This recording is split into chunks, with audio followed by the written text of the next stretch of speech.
Welcome to Spotlight, a podcast of the Topeka Community Foundation, shining a light on important programs and projects in our community.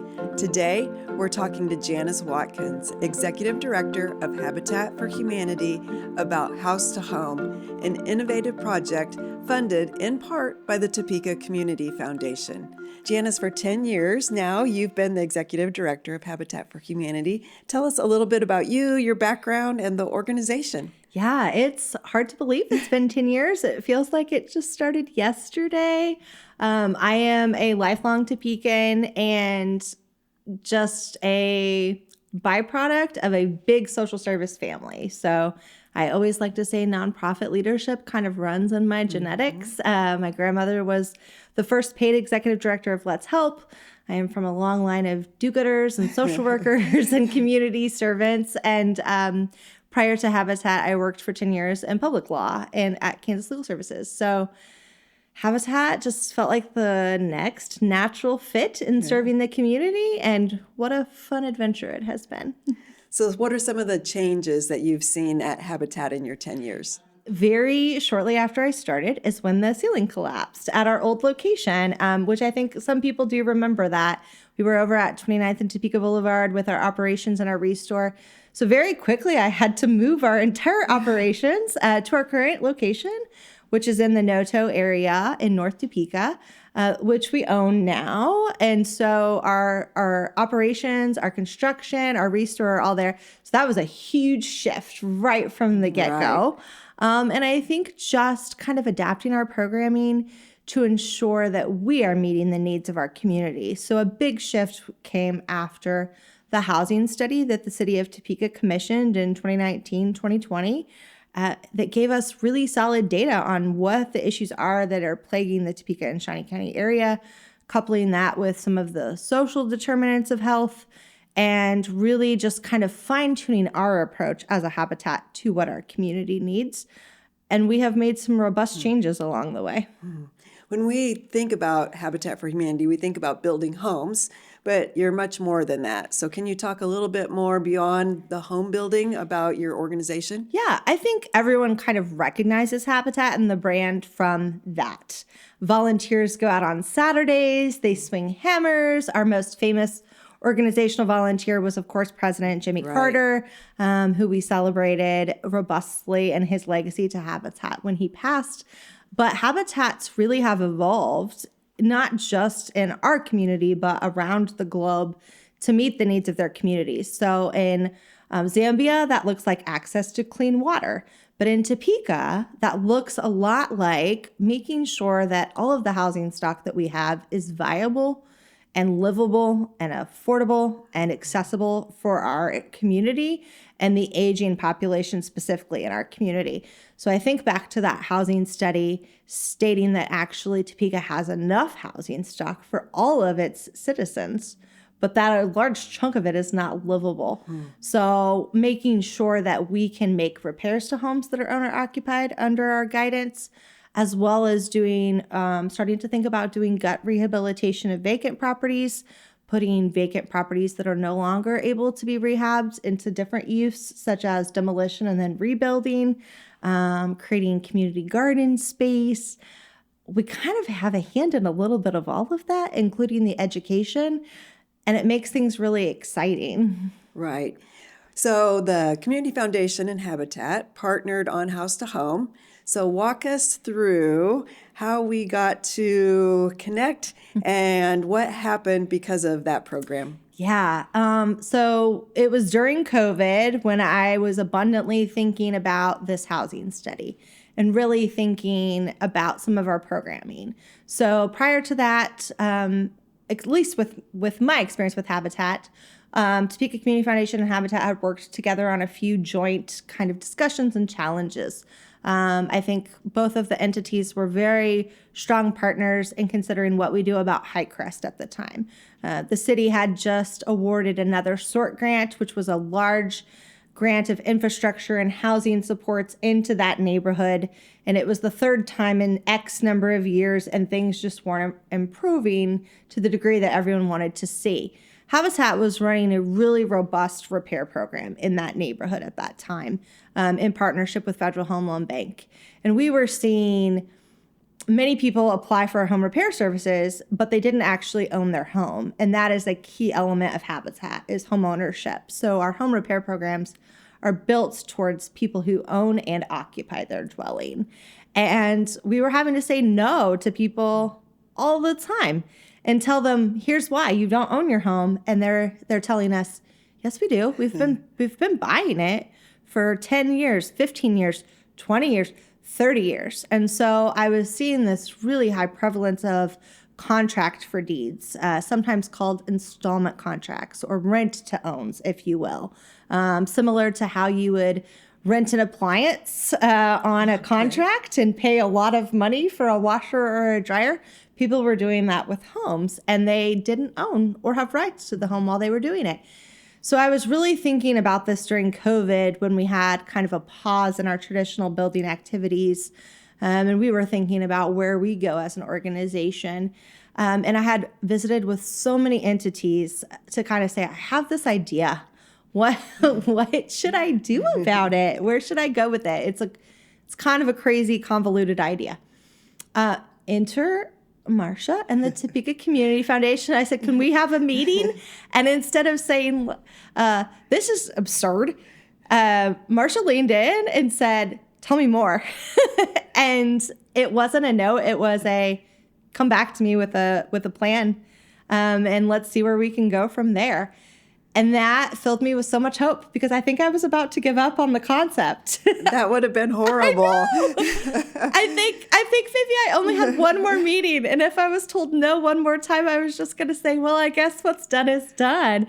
But you kind of said, oh, I want to know more. Let's lean into that a bit, right, and let's explore those social determinants of health and the inequities that are at play here.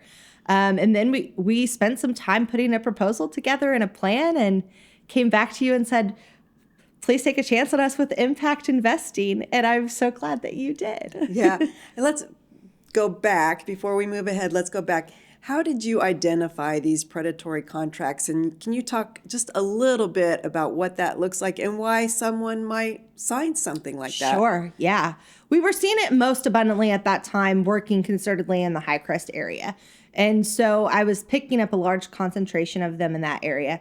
I started reaching out to kind of entities as I was reviewing them to say, who kind of governs these? So I called the Realtors Association, and they said, it's not really a house purchasing instrument. It's something that's really ungoverned. I went to the Bankers Association and said, this is a lending document, but does it follow the lending guidelines that we all have to follow as lenders? And it didn't. And I kind of started just calling multiple places. And the CFPB, the Consumer Financial Protection Bureau at the time, said, we're tracking them much like we are payday loans, but there's not a ruling on them at this time. And that was kind of the light bulb that I needed to say, oh, payday loans are bad. And everyone kind of knows that. But these may be just as bad and maybe just as prevalent. We just don't know about them because there's not signs everywhere. So I took it upon myself to say, if you are in one of these instruments, come see me. And so we kind of spread word of mouth through our partners, our coalitions. At that time, many social service agencies were meeting, and they still are, about COVID. And we were saying, please, if someone has these, let us just look at them. So we just started looking at them, and we were finding, clauses of we can terminate at any time, no equitable interest. So you're paying for years, sometimes the same as a mortgage, but you're not gaining that equity in your home. And then I started kind of breaking down the interest rates, and they went from 10% daily to 54% daily. There were provisions that forced them to pay through Western Union, which was an additional expense. There were provisions that forced folks to pay extra service fees. Oftentimes I was then doing like deed checks and finding out that there was back taxes owed on the properties. I was unclear if there was homeowners insurance, even though it should be the owner's responsibility to have them. And so while I understand why they exist and not everyone can achieve a mortgage, the fact that they were unregulated made them dangerous to the trend that I was seeing. And I have not always seen that. I think, I've seen them be very equitable and very achievable for a family in the right hands. But any instrument that's lending or uncontrolled like that definitely has the ability to go south pretty quickly. And the prevalence of them being used inappropriately or predatory was higher than them being used equitably and for the right reasons. And so we wanted to do something about that. And that's where we came up with House to Home. Right. So tell us what that is and how you were able to step in and then offer mortgages. Yeah. So I don't think that people know about Habitat. One of the things that is not often known is that we're the bank. So we are one of the only non-NMLS bank lenders statutorily allowed in Kansas. Habitat is the lender. So when we are working with homeowners on our new construction program, they're paying a zero interest mortgage back to us, and we are lending that. And people often don't understand that. Habitat is built on what is called the Humanity Fund, which is our homeowners pay mortgage payments to us, and then we turn around and cycle those payments back into our ability to fund the next house, and so on and so on and so on. And so when I was thinking about this issue with contracts for deeds and them being unregulated, why wouldn't people go to a bank and get a loan? Well, they're going with this instrument and this payment history that oftentimes the owners were not keeping track of. Maybe they had no credit score, and that's why they were kind of stuck into that house, that contract for deed or house contract that was inequitable. And so I thought, we're a lender. We work with people with no credit. We work with people who are trying to achieve better financial stability. What if we were able to convert the contracts into mortgages? And so that was kind of the premise. Use our lending arm to do some good. Get the folks into permanent housing, transition them to an affordable mortgage. And our House to Home is actually an interest-bearing mortgage for a number of reasons, but it's 2%, which you can't find that anywhere. Right. And then after they're in the permanent housing and stable with us, work on the home repairs that we would be able to do through our home repair program, because oftentimes the homes need new HVACs, new roofs, different accessible items. And so really create stability. And it made so much sense to me as I was thinking through it and then proposing it to the Topeka Community Foundation, because we're still achieving our end goal, which is safe, decent, and affordable home ownership. And we're spending a lot less money than we are building homes. And we are serving that piece of our community in that there's enough housing stock for all of Topeka to live. They just don't have them affordably or accessibly. So we're achieving our mission, and we're using our lending arm to do it. And so it made the most sense. But no one was doing it, and it was a new idea. And so thank goodness you didn't laugh me out of your office. The Community Foundation was new to impact investing. Yeah. And so we had, through impact investing, decided to take a portion of our assets that normally would be invested around the world. We say moving those dollars from Wall Street to Main Street, from the Middle East to East Topeka, and investing those locally for a financial and a social return. So when we visited and you were talking about zip codes in our community where our neighbors need our help the most, that caught our attention. This unique idea of helping people stay in their homes, achieve home ownership, which they thought they already had. Right. So when you think about the social determinants of health and you look at areas of our community where our neighbors do need our help, Habitat's work in those neighborhoods, tell us what you've seen. Yeah. I mean, I think instantly we were seeing it doing that very concentrated work in high crust, and really working to put a lot of our repair resources there. But then as we opened up House to Home, launched it with the support of the Topeka Community Foundation, it was very abundantly clear to me that there was almost redlining of sorts with contracts for deeds. So high prevalency in East Topeka, in Oakland, in Highland Crest and in parts of central Topeka, very, very quickly realizing that the bulk of folks that were coming to us for assistance were those very marginalized individuals that already struggle with obtaining all of the things that do make them healthy: transportation, a living wage, education, access to healthy foods, access to different resources. And so the folks that were coming to us to say, I think I'm in one of these high non-English speaking families, which is part of the proposal that we had made to the Topeka Community Foundation to say, we think that these are disproportionately impacting Spanish families and individuals. And I didn't have the data to support that, but I am so glad that you listened to me, because we were able to hire a bilingual staff member and have maintained a bilingual staff member since we launched the program, that not only helps me navigate those, but also helps our non-English speaking neighbors access all kinds of resources.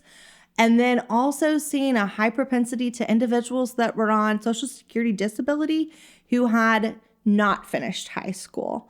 And so maybe didn't understand what was occurring, maybe did not understand the terms of the contract. I love working with individuals and empowering them and giving them education. But it would be questionable from a legal standpoint with quite a few of these individuals if they even had the capacity to enter the contract. And so what's, without using names, a story about someone who came to you, you recognized the contract for deed, you were able to assist them, get them out from that with a mortgage, and then kind of the before and after of that? Yeah, sure. I typically will talk about our house to home client, Karen, but I'm not going to, because she's been so abundant about sharing her story. And really, she came to us in the most interesting way. She was on one of those calls that the nonprofits were sharing during COVID. She worked for a social service agency and said, oh no, I'm in one of those. And she was our very first house to home client. She has since paid off her house. There's videos about it. It's glorious. But the family that actually comes to mind is who came after her.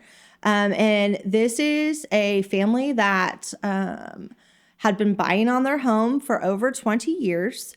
Their child had been diagnosed with cancer.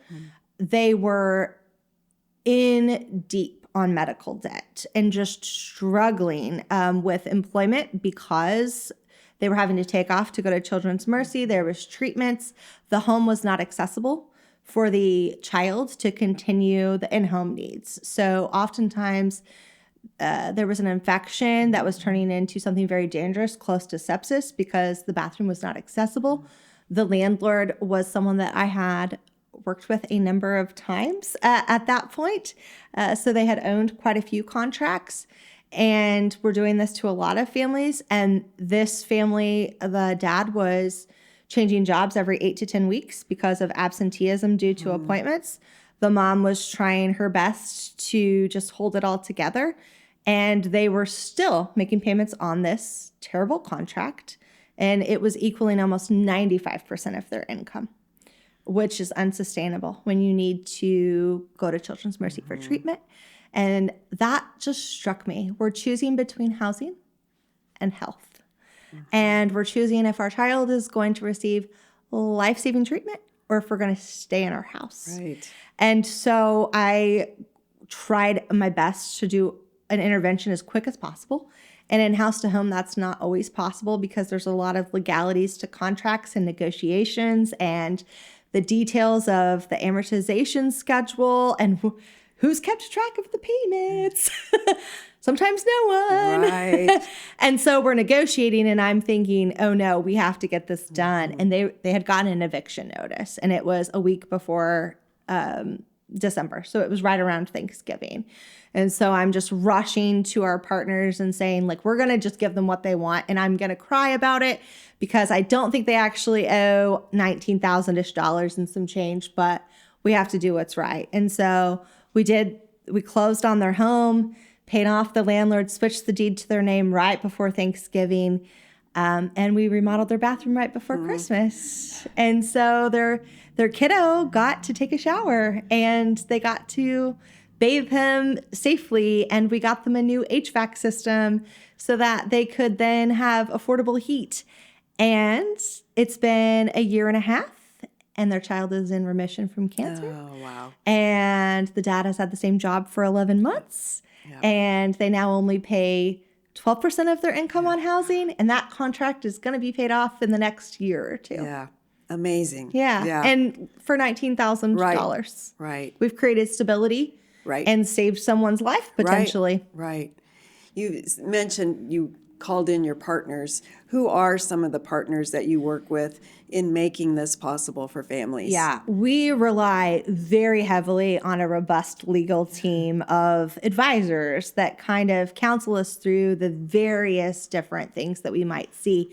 So we have seen tangled titles, which is the person who's entered into the contract may have passed and someone else is enforcing it, but they don't have the proper probate or authority to be doing that. And so I've seen it actually, someone's collecting the funds like 8 removed from the person who originally owned. And so those are complicated legal situations. So we really trust our partners at Reardon Fincher and Mayo, who have been with us from the beginning. They're a law firm in town that has just really taken like a deep dive into why these exist. There was an old law on statute that we were all kind of dying to litigate. Thank God we've never had to actually do that. We also have some partners at the Sloan Law Firm that will help out from time to time.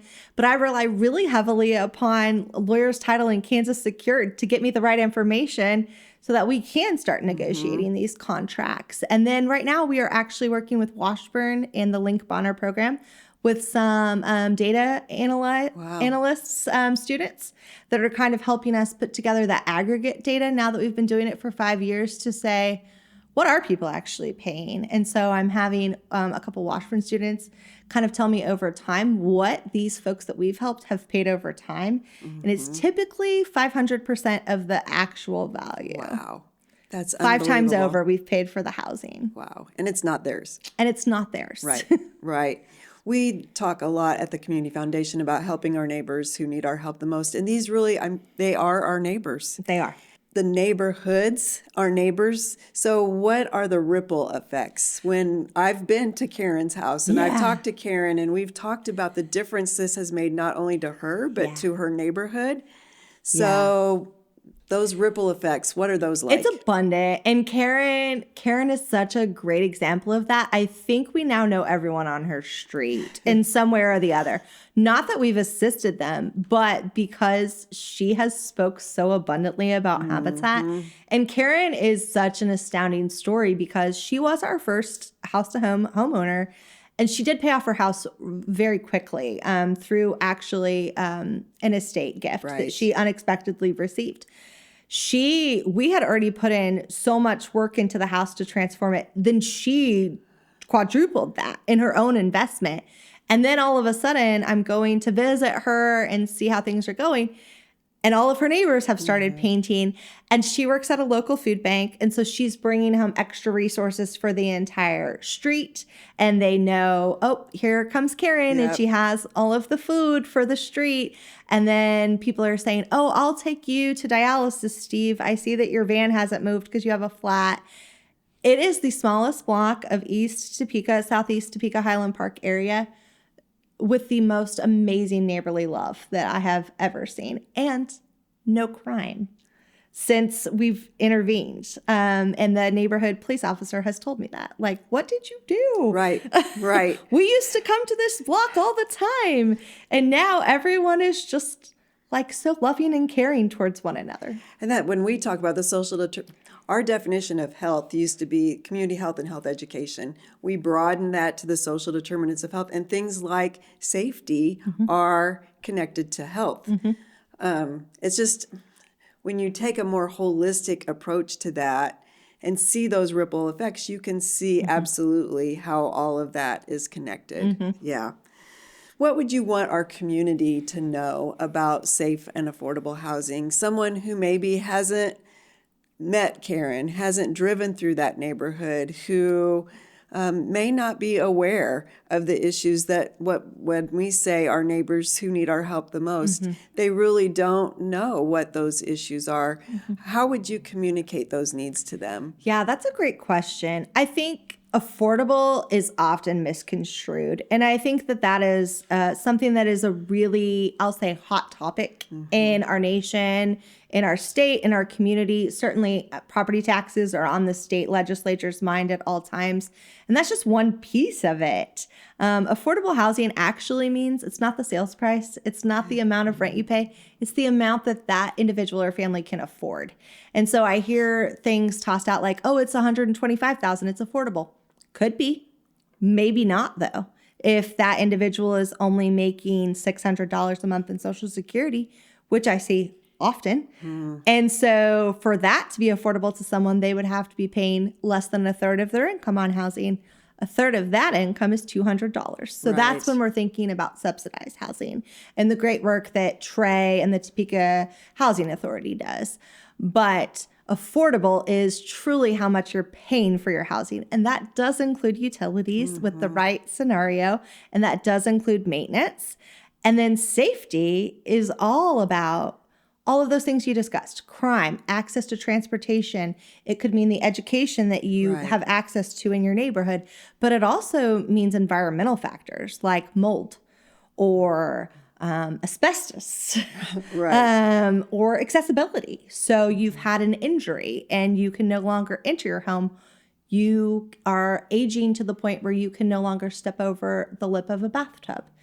That directly impacts your physical safety because you are not able to bathe, but it has a tremendous impact on your mental health. And when you can't do things like bathe and shave and shower, that can have such a tremendous impact on your ability to thrive and be a contributing member of our community. And I think about this gentleman that we've assisted named Kenneth, who everyone called us. I mean, everyone, code compliance, APS, so many people like, can Habitat help? And we went in and we saw him and everyone thought, oh, he's incredibly mentally ill.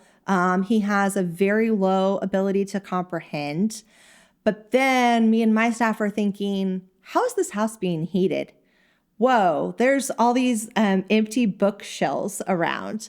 And so we realized that he had been heating his home by burning books on his gas stove, which was creating a lot of butane gas buildup. We fixed his heat like that. Cognitive, all of the cognition came back in that his house was harming him. And he didn't have the resources to just do a simple thing like change the HVAC, which I say is simple, but in terms of an intervention, it is one of the more simpler things to do. And so he had working heat again. He wasn't burning books. He started driving. He started going grocery shopping. He started volunteering in the community. He started gardening again. And he became a viable contributing member of society. And I don't think we think about health and housing in that manner enough because it's occurring in every single pocket of every single neighborhood in Topeka. When we connected, your organization was on the brink of innovation. Our organization was being innovative in our idea of impact investing. How did that alignment move forward, this house to home program and all that you've done for those neighborhoods in our community? Yeah, I think we needed someone to say yes and not say, get out of here. This is a crazy idea. How are you going to do that? The confidence that the Topeka Community Foundation had in us was astounding to me personally as a leader, but also to our organization. When I think of the Topeka Community Foundation, I think of the backbone of our community. I think of this amazing philanthropy, but also once impact investing was explained to me, a risk-taking mission and the confidence that you guys would invest in us to take this risk was everything that we needed. It not only allowed us to launch our program, but to develop it and to continue to develop it because we had an idea and that shifted as it started. Oh my goodness, these things take months at I think I'm on month 7 with one of them, and we're still not to negotiation stage because the legalities of it are so complex, while others might be resolved within a strongly worded letter. And then we've achieved our outcome. And so we've really had to kind of think through how that program looks and shifts and make some adaptations, especially as the laws and legislatures and codes change. We were also able to work with the city of Topeka to make sure that there is some protections in the retaliation ordinance against that. And using the Faith of Topeka Community Foundation allowed us to get other investors. So Season of Sharing and Advisors Excel has been a wonderful partner. We continue to just expand our partnerships. And then I think other communities really started to pay attention to what we were doing and saying, how can I do that? So that leads me right into my next question is when we looked at the tool of impact investing, we wanted to impact systems and policies, and you've done that. So you've created a program that has not only changed our community, communities within our state, within our nation, in other countries. So tell us a little bit about how this has caught the attention internationally of other organizations or other countries and how this looks now for them. Yeah. It's interesting because when we first started, I think you and I, and even maybe Mayor Padilla were like, oh, this will be interesting for Topeka. Right. Well, this will be, if we're successful, this could be really interesting for Topeka. I don't think we realized that it could be really interesting for the totality of affordable housing across our entire globe. And so I went to a conference a bit after we started and said, like, I'd like to maybe present about this. And there was maybe 20 or 25 people in the room. Those 25 people maybe told 25 more people. And by the time I left Atlanta, I was booked solid in people wanting to learn more. And then I was referring people to you as well. Like, oh, hey, if you have a community foundation, let's think about impact investing as a tool. Since then, I have counseled dozens of Habitat affiliates, another dozen or so just different housing organizations and NeighborWorks type affiliate organizations, and then had some global conversations as well about how folks can think about putting that to work in their own communities.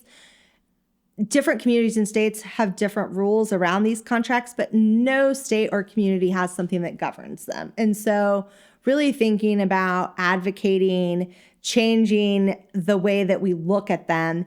And the CFPB came close to a final ruling on them. Very close. And then, of course, some things changed legislatively and federally. And I still have hope that at one point in time, there will be a final ruling that says, at a minimum, a bank or a lender has to look at this before it is signed. At a minimum, there needs to be a 3-day look back in them. There is in every other contract with when you purchase real property, a house, a car, a loan, you get 3 days to just say no thanks.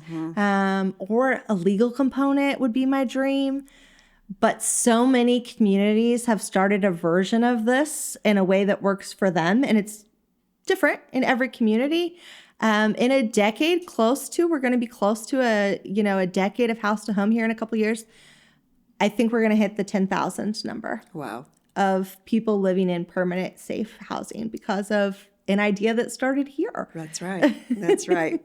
Thanks to you. I don't know. I was bored in the shower one day. I was thinking, I really thought, gosh, we have to do something about this. We have to figure this out. And really my thought was, let's just put enough pressure on folks to put in something that just controls them. Little did we know that we'd still be here 5 years later, kind of dealing with the same stuff, but making tremendous strides on how we can negotiate and help folks out of these. And sometimes it isn't about them staying in the home. Several times the intervention has been in getting back their money so that they can move elsewhere. Right. And that still, I think, is a win. Right. Janice, thanks for your time. Can you welcome. tell us quickly what's next for, you've innovated, you've invested, and so now what's next for Habitat and for our community? Following House to Home, what we're really expanding upon in the last year and continuing to this year is our education programs. So the more education that I can get to individuals not just about lending and home purchasing, but about home maintenance and their rights and responsibilities and their legal rights and responsibilities. We've really been focused on. We can't help all 120,000 people in our city, but I hope that we can give education to all of those folks. So with help from the Women's Fund, Yes. we have started a curriculum straight focused on women and their journey in homeownership. It's called Build Her. And so we have home maintenance education, financial literacy, and then a legal component. Great. And this year, we are going to expand that to our Spanish-speaking neighbors with the help of Washburn University and the Brenneman family. Great. And hopefully some other funders to offer that in Spanish to Spanish-speaking That's individuals. great. And that's thanks to House to Home allowing us to hire a Spanish-speaking staff member. And on top of that, Habitat is actually getting ready to embark upon our largest full-scale new construction project. We are in the middle of a platting. We have done a PUD revision. And for those of you that don't know, that's just changing the zoning so that we can build new homes. 23 homes. Great. Which will be a great multi-year, multi-mixed income project for Habitat that is just going to be such a gift to our community. Great. So if someone wants to volunteer, if they want to give, if they want to learn more, where can they go for that? Yeah, our website, topekahabitat.org, or come on down to our Restore, which is a very popular happening place, Thursday, Friday, and Saturday from 10 to 4.